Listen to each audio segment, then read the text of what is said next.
Money, money, money, money. Money, money, money, money. Money, money, money, money. Money, money, money, money. States, probably someplace.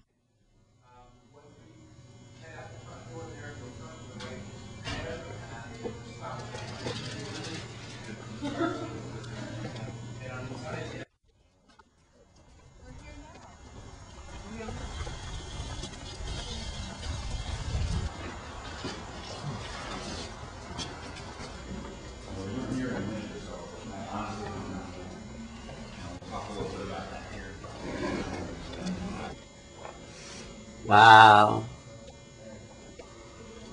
Carves wood, huh?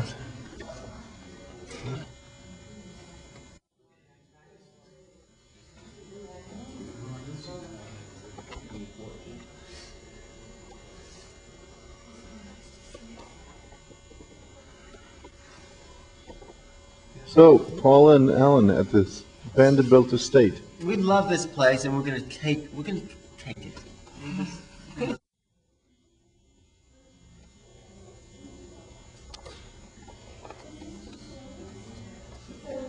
Nice ceiling, huh? Wow, nice picture.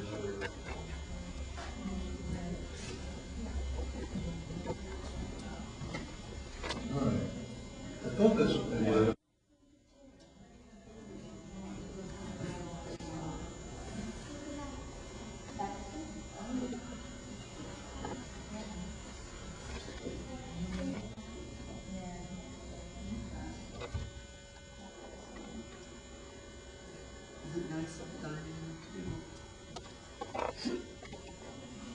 These chairs look comfortable too.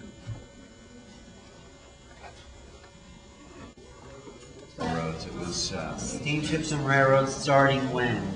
starting with Cornelius when he was just a teenager. He started after he borrowed $100 from his mother to buy a carryover, which was a flat-bottomed ferry boat. He would have ferried goods and passengers from Staten Island to Manhattan, which He was in Manhattan? What years? Well, he was Staten Island, but he was ferrying goods back and forth. But it's basically the start of the. He sells all of that off at the age of 70 and gets himself involved in by a carryover, which was a flat-bottomed ferry boat. He would have ferried goods and passengers from Staten Island to Manhattan, which He was in Manhattan? What years? well, he was Staten Island, but he was ferrying goods back and forth. But it's basically the start of the Staten Island ferry. And he sells all of that off at the age of 70 and gets himself involved in railroads then, which is really where one of the Vanderbilt names, and that's where the fortunes. What year was that? When he got involved in the railroads. Yeah. It was right around 1860. He died in 1877. So he started the Staten Island. 1864. He started that career ferrying back and forth. That's right after the Civil War. Right, which became the Staten Island Ferry. So did he have ownership of the Staten Island ferry as well? Well, no. What it was basically the basis of that. Oh, I see. The mansion began in 1896, finished 26 months later in 1898 at the cost of $660,000 for the structure, $2.25 million fully furnished. The building itself was a pretty modern structure for its time. This was a reinforced concrete building with a steel I-beam frame, Indiana limestone exterior, and then inside they employed a lot of new technologies as well. Unless, New York City, that's where basically everybody got back together, but this is the home that they spent the most time in. Typically they'd come up here around Easter, stayed here until around the 4th of July before then moving on to their summer estates. They had several places. They had a place in Bar Harbor, Maine. They had a camp in the Adirondack Mountains, Newport, Rhode Island, several different yachts over the years. So they had a bit of an option during the summer. Now they would come back.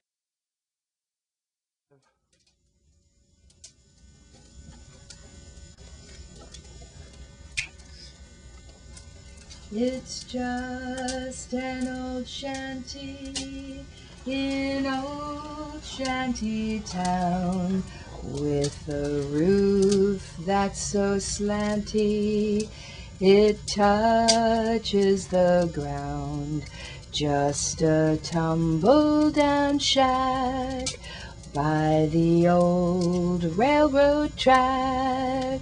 Like a millionaire's mansion keeps calling me back. I'd give up a palace if I were a king, 'cause it's more than a palace, it's my everything. There's a queen waiting there with a silvery crown in that shanty in old shanty town.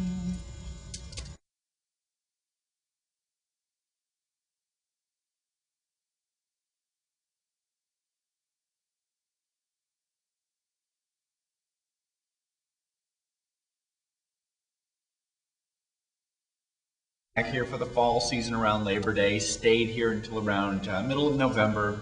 And just before Thanksgiving, the home was actually shut down for the winter months, and the family packed up, went south for the winter.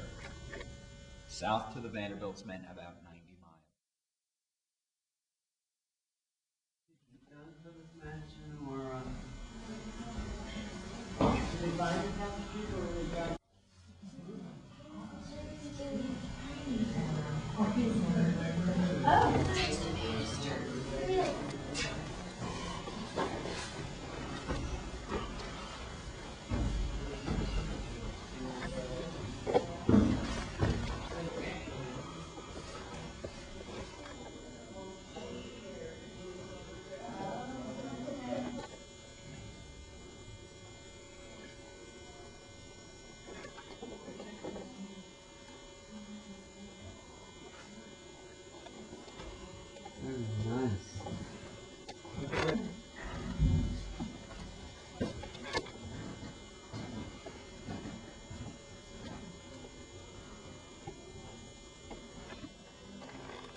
Found a way to get through. It said, everyone was going down to Panama. You found a way to get around. This is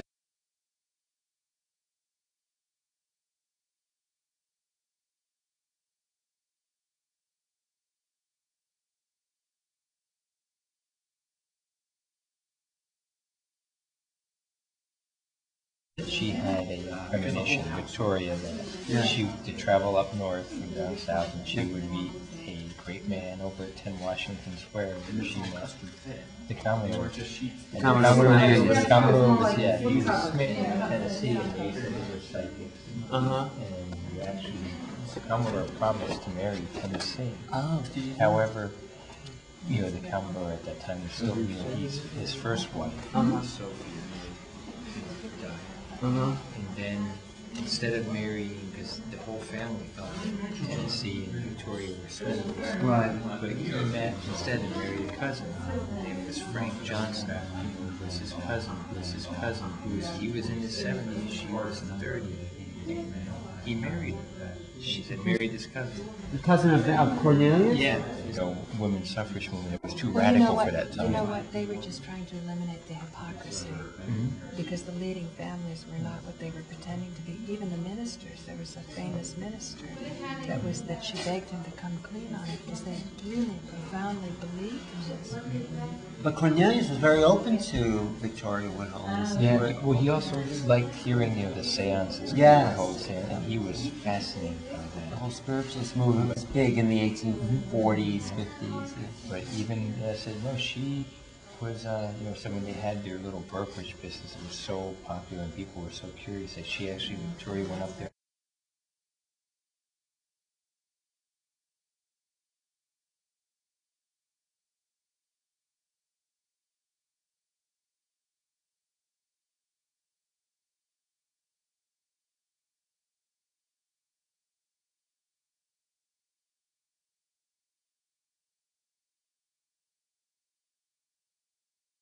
sign up, you know, gentlemen will state their business at once, you know, upon entering, because a lot of people were just so enamored and very curious, they would go in and just crowded up their offices.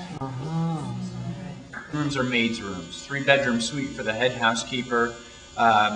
She had telephone service, bathroom, dressing room, bedroom area, basically an apartment upstairs. She was the most important servant working in this house. There were also 5 more guest rooms upstairs, which explains the very formal staircase behind me as opposed to the servant staircase tucked around the corner. But basically how it worked, as far as guests were concerned, was the lower they were on the guest list, higher in the house they went. Interesting. That's a beautiful set. Are these marbles? Look, it has a blank space above it. Nothing's in it. When you apply See above it? all of them. Yeah. It's like a And then eventually donates it to the National Park Service. Donated? Why donated? She considered it only particularly content, but she didn't want to. All through, well, through books from a lot of books. In fact, there's no books on Fred. No books.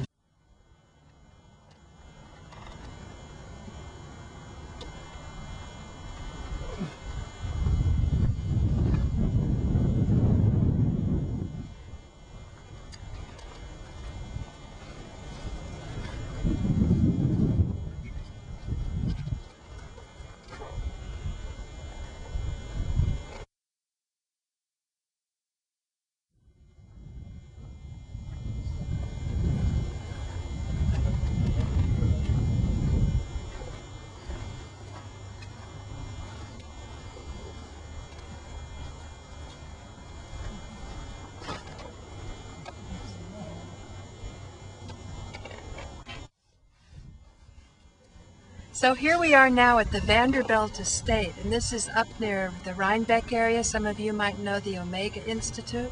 Hyde Park. Hyde Park is the actual place, I'm told by the cameraman Frank Craven in the back there.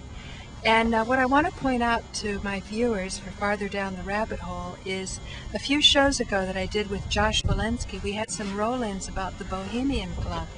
And I was talking about the Alex Jones style, saying that let's really understand what was going on with the rich and powerful, because there seemed to be a little bit of judgment about nature worship.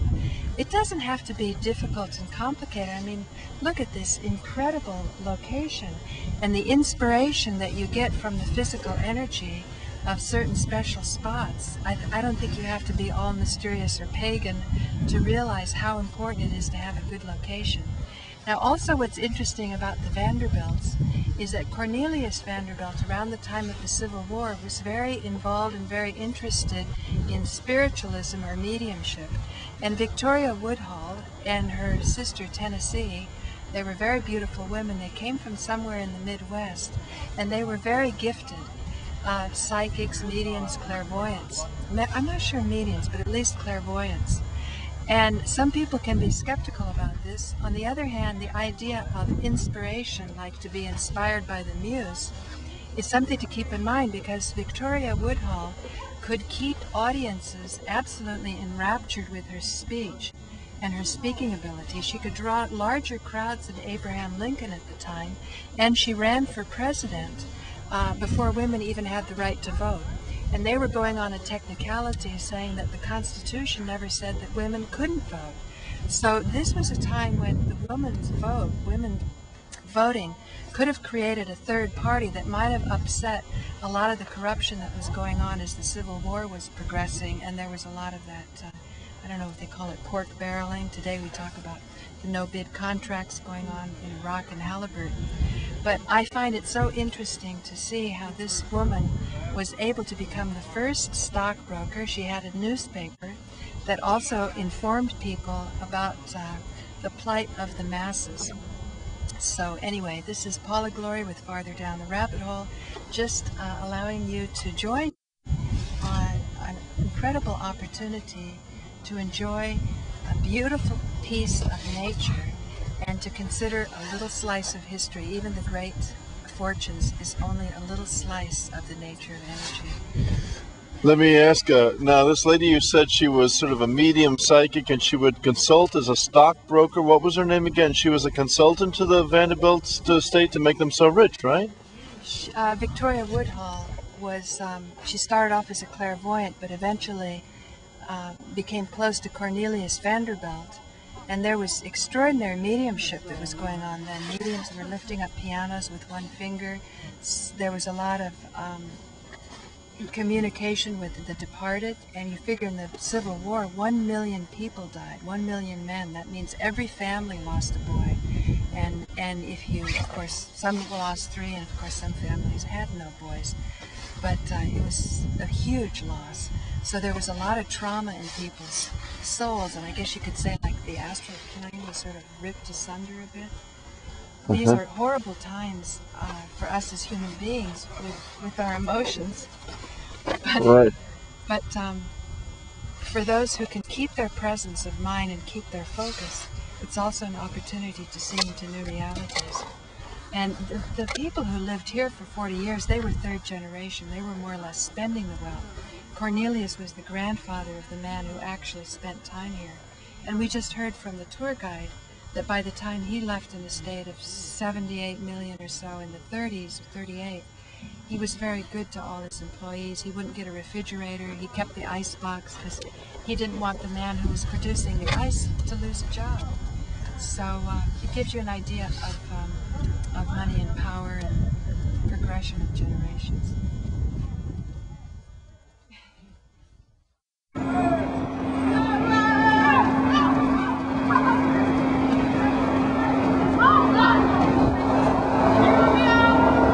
Look at this nice old subway entrance. This is Astor Place, and at one time Roosevelt, Astor, all of the old families lived right in this area. That big orange truck wasn't in the way. You could see some of the old townhouses behind. And this piece of sculpture actually revolves. Got some graffiti on it today. Anyway, this is Cooper Union. We're getting in that area. And this used to be a very famous department store, Winnemucca, all along there. I think at one time it was the world's largest. Boom, I don't know how big it was in those days. Yeah, it looks like that's the same building. Some of you may remember that Peter Cooper was an entrepreneur, lived in Gramercy Park area, and he was a man that had the idea to have the first transatlantic cable. When the cable was put in, in the mid-1800s, it worked right away, and then I guess I always say a fish took a bite out of it. It didn't work, and everybody was very upset at Cooper. He was persona non grata for a long time. But, you know, he marshaled his energies and managed to relay the cable. I don't know how many years later, 5, 10, no, I don't think as many as 10 years later. But eventually the transatlantic cable worked, and that and a lot of his other business ventures made him very prosperous. And he bequeathed to the city this Cooper Union thing to science and art. And it was to allow anybody who had talent to be able to have free tuition. Now, Cooper Union is also the great hall where Abraham Lincoln spoke, but people don't realize today, unless they know about mediumship and the psychic sciences, that an equally great orator, if not an even better orator, for her ability to gather and hold in great inspiration large audiences, was Victoria Woodhull. And Victoria Woodhall was born in the Midwest, and she was sort of in that revivalist vibe. She had parents that used to sort of have, not exactly a traveling circus, but they used to go from town to town. And she and her sister, particularly her sister, was a very gifted clairvoyant. And her father was a very good businessman, so he could sort of figure out how to make those talents financially useful. But eventually she came to New York and linked up with Cornelius Vanderbilt. and they say he came to her for predictions and so on. Now some people can say there weren't any predictions involved, it was just a matter of highway robbery. He was in with the in crowd and he knew how to get to what we would today call those no-bid contracts. But in any case, he did set up Victoria and her sister as the first women stockbrokers, and they started a newspaper. It was somewhat of a muckraking newspaper eventually, but the good thing about it was really savvy to what was going on with a lot of the extraordinary corruption during the Civil War. And it sought to expose it, and she had a great strength in that she was able to keep it going even after Vanderbilt sort of stopped supporting her or stopped being so involved with her. She really, in her own right, managed to keep things going. And eventually, if I'm not mistaken, she married a very wealthy man in England, and there was no internet in those days, so when this esteemed family was checking up on her background, they weren't able to find out that at one time she was very much involved in the free love movement, which was a movement that had a lot of seriousness to it. I mean, really feeling that marriage was a type of slavery, particularly for women. But also it wasn't so beneficial for men, because when men and women can work together in harmony, then society is more successful. So anyway, this is Cooper Union, and now we go across the way and we can see over here what's now the Barnes & Noble store. Let me walk a bit. So here we are in Astor Place, and the angle doesn't show it, but that's Lafayette Street. And Astor Place, that's Winnemucca. By the way, behind there, that's the Wynnum used to be, and it was the biggest department store in the world at one time. Astor Place was named after Astor, who lived in these townhouses, along with Franklin Delano Roosevelt, I believe, lived here. And it doesn't look like much today, but the Historical Society managed to keep it. And across the street, they have a library that was supposed to be for the common man, but if you look at it, it had very restricted hours. Any working man would most likely not have been able to go to the library when it was open. So this is why Astor Place is named Astor Place. Here we are closer to where Astor was living. I'm sure it was a lot shinier when he was there. And across the street, here we have where he put his vast collection. And this is Astor Library. So a lot of these, I don't know, you call, I guess Astor came early in the game so he could stake out a lot of land. He was very land rich, owned a lot of property in Manhattan. Later on with the Vanderbilts, you got the robber barons who were able to take advantage of building out the railroads and the industry that came along, that was fueled along by the immigrants. And today this is an historic place. But what we try to do here on Farther Down the Rabbit Hole is try to put together all the dots so that we can understand what is the nature of power and how can we create a society where everyone's participating in a way that they're able to give to the society their maximum best, not that just a few are taking advantage of the many.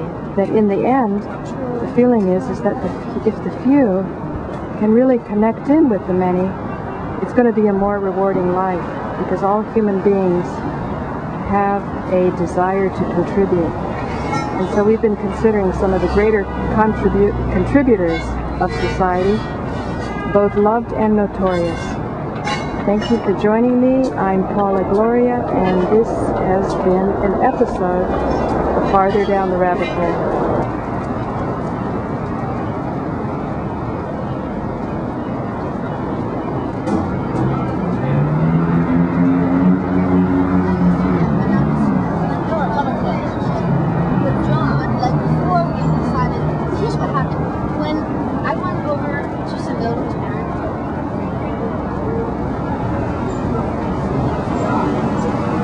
Mark's Place. This nice old historic subway outlet, subway station outlet. I don't know, I'm from California, I don't know what you call it. Here we are today at Starbucks at Astor and Lafayette. This used to be a very fashionable area. Of course it would be. Astor Place.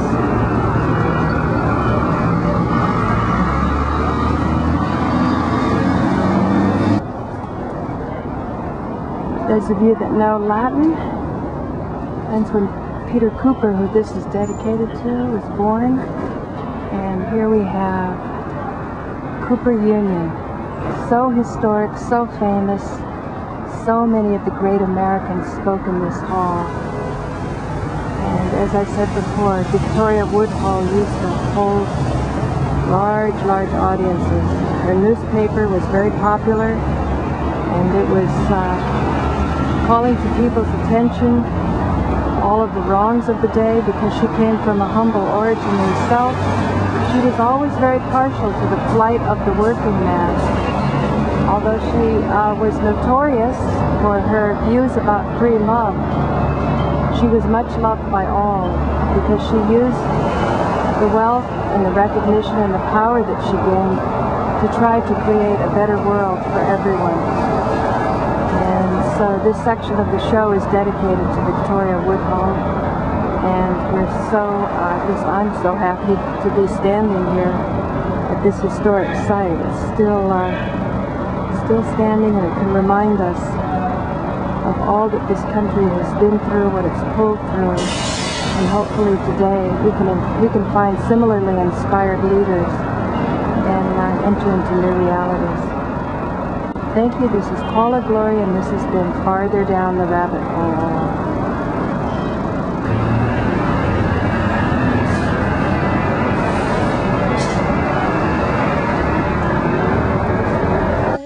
If I were a king, 'cause it's more than a palace, it's my everything.